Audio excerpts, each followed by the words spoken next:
Good evening and welcome to QR5 Cyber News. It's the end of March, into the first week of April, so it's time for our monthly roundup of Capture the Flag competitions around the world. It's been a huge month, with over 25,000 teams already competing in CTFs in 2024. A number of the marquee events have landed in March, and joining me in our Melbourne. Thanks for joining me, Peter. Although I think you overdid the coffee, you are quite the barista.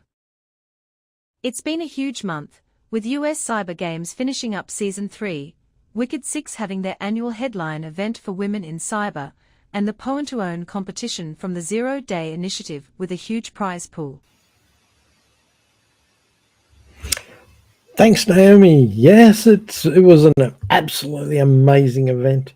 We'll start off with that one you just mentioned, the Pwn to Own, which was put on by the Zero Day Initiative. This is an absolute elite premier event with prize pools now in the millions of dollars over the last couple of years. So the prize pool this year is $1.1 million, and the top first place was taken out by Manfred Paul, who I believe got a double tap exploit on 2 browsers. So he got bonus points for that, which put him up right up there in the points there in the competition. But he was the ultimate winner, taking out $202,000 in prize money. Absolutely incredible. So we're going to have a look at the prize board here. This is this was the prize pool. 25 points. So depending on the complexity of the exploit, the skill, the tradecraft that went into it as to the points, but he got a double tap one where one exploit popped 2 browsers. So now there was an interesting little twist at the end of this tournament where the first vendor to actually patch the 0 days that were found got a prize as well. And so well done to Mozilla for patching their 0 day, I believe, in less than 2 days. So that was really good, and I believe they won the prize for the first vendor as well. So that's fantastic. So 0 Day Initiative, for those who don't know, thought to be clean software applications and browsers, technology, software architecture is put up by vendors. Thought to be clean, no known issues at that point, and the 0 Day Initiative have the very best red teamers in the world come in to pop that software and find the vulnerabilities, find the exploits. So that's what that one is all about. So if we go across, you also mentioned there Wicked 6. So Wicked 6 was had their competition in the last couple of days of March. Now you can still support Wicked 6 even though the competition is over by going to their merch store. I think they take the prize for the best merch. They really do. Great color artistry here, and support the women in cyber and cyber jiu-jitsu, cyber Catsi Cyber, who run this competition. They're the major sponsors here, Play Cyber and Cyber Jiu-Jitsu. Amazing bunch of people who get put in hundreds of hours making these competitions work. So for the young women who trained for many months to compete in the competition, it's over for 2024, but it'll be back next year. But look, this is important. It's not just a one weekend event, right? There are lead up training programs, there are teams you have to compete to place in this final tournament. So it goes on. It's a window of potentially, I think, about 6 months to actually start, form your teams, get involved, and train. Every cyber athlete has to train really hard. So you do a little bit of something every day, and you get better and better, and then you apply your tradecraft and tested it, and you socialize and you network with your peers and have fantastic opportunity to form teamwork and run with your tribe and really do. There we go. So next up, of course, is the end of season 3 for US Cyber Games. Cyber is the US team that train regularly for the International Cybersecurity Challenge. They work very closely with CISA in the United States and the NICE program, the Education in Cybersecurity, there for young Americans. It's absolute amazing activities that are going on over there at the moment. And just a quick run through of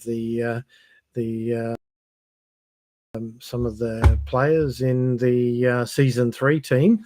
So season 3 has just wrapped up, and they've all been competing in these different categories here: crypto, reverse engineering, pwn, and web security.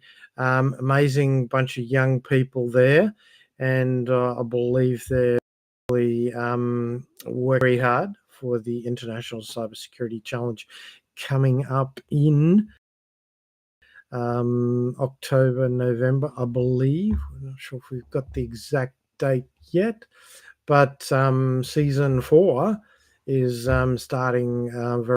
So just bringing up the season 4 tab event schedule here, that kicks off in May. So the US Cyber Games are hard at work. Just want to point out here that Team Oceania beat them in IC3 games 2023. So they are coming to play, and they don't want to have the Australians and New Zealanders in front of them again. But I know that Team Oceania is also working very hard. So yeah, now let's just wrap up this segment with an around the grounds, and we go globally to the top ranking teams. Now, what we have here is just moving across the CTF Time. CTF Time have I'm just checking I've got the right, yes, we've got the right one there. CTF Time organize all the it's kind of like the community that gathers the capture the flag teams from around the world together. What we can see here is that in 2024, we have over, we'll come to it in a minute, there's over 25,000 teams already competed just since January the 1st. So that is phenomenal, absolutely phenomenal. Capture the flag, gamification of cyber is really taking off. And from young people all across the world, right through to older folks like me, everyone's involved in this exciting endeavor within cybersecurity to practice the red team, blue team skills that are required to find vulnerabilities, find solutions for them, and to make sure that our great companies and businesses out there can be protected as we move through NIST: identify, protect, detect, respond, and recover, and govern, all of that. So these is where the tradecraft is developed for both red team and blue team to help protect our businesses and companies. So it's been a very hot competition. Calamarian are still in ahead. Flat Network Society and the Hackers Crew have been going point for point with them over the last couple of weeks throughout the month of March.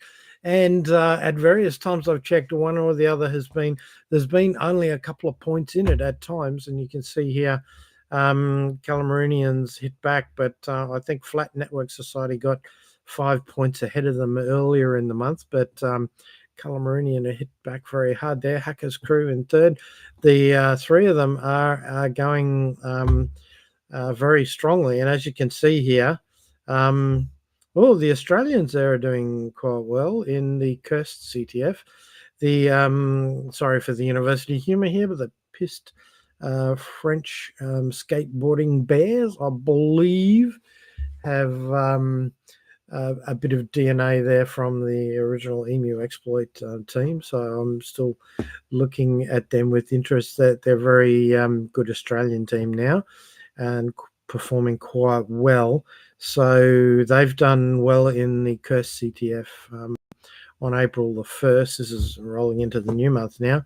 And of course, we've got Calamarian, the Hackers Crew, and the Flat Network Society going head to head on a number of these competitions. So let's take a look at the Australian call of the board now. We will do Australian leaderboard here, and we have Jay Socky out in front. So there's only been 13 weeks in this year so far, and Jay Socky has participated in 19 CTFs, so very dedicated. I'd love to unpack that story a bit more there. Great performance there, performing very highly. The number one Australian team at the moment, again, the pissed French skateboarding Bears are in second place. But there's some interest is in six. I think in previous years that there might have been a little bit higher up the list there, but there are some people in some of these Australian teams that are preparing for Team Oceania and the IC3 games in Chile in October, November again. So they're all working hard on preparing for the international championships. So they may not all have been fully on board with the participating in all the competition or CTF time that are tracked by CTF Time. They don't organise them all, but the people who organise them, CTF Time promotes them and keeps the scores and everything together there. So here we have a couple of call-outs here. After only 2 events, UQ Cyber squad have leapt up into the top 10, which is that's the home ground of Team Oceania at University of Queensland. So they're obviously quite skilled and might have had their focus elsewhere as Team Oceania is preparing, but they've now completed 2 CTFs and are in the top 10. Not to be outdone by the QUT White Hats. So 2 ends of the Brisbane River here fighting it out in the top 10.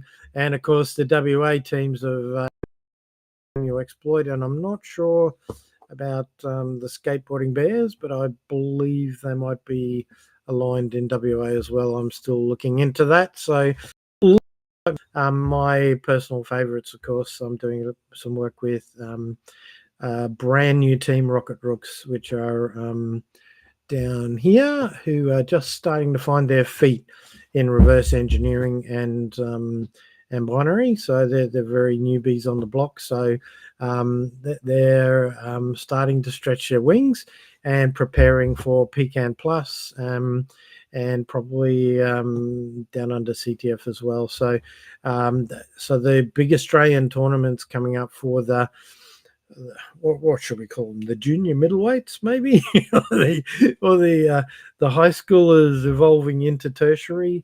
Have got the Down Under CTF in July and the Pecan Plus for the high schools, and with some more of an open competition in early August. So that's all coming up, and we'll be covering it live here on QR5 Cyber.